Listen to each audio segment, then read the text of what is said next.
இப்போ திருப்பரங்குன்றத்துக்கு வந்தீங்கன்னா இப்போ அந்த தீபத்தூண்ல ஏத்துனா என்ன வந்துருச்சு உங்களுக்கு?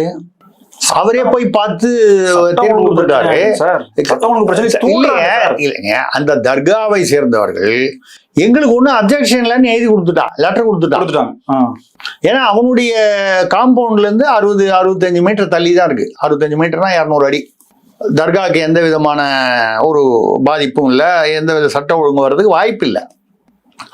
நீங்க அப்படி பார்க்க போனா முருகன் கோயில்ல எந்த காலத்துல இருந்தாலும் முருகன் கோயில் இருக்கும் பொழுது, முருகன் கோயில் 1500 வருடங்களுக்கு மேல இருக்கிறதா சொல்றாங்க திருப்பரங்குன்றம்.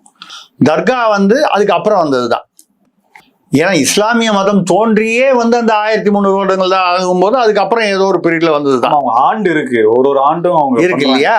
அப்படி வரும்பொழுது தர்கா கட்டும்போது அங்க தர்கான்றது சமாதி.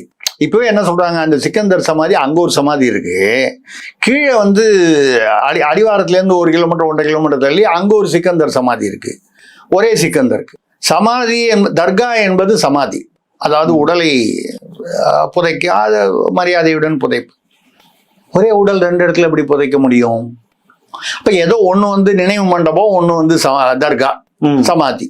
சரி, ரைட்டு, அது அவங்களுடைய விருப்பம். நம்ம அதுல போய் ஒரு மத உரிமையில நம்ம தலையிடக்கூடாதுன்னு நம்ம பெருந்தன்மையா இருக்கோம்.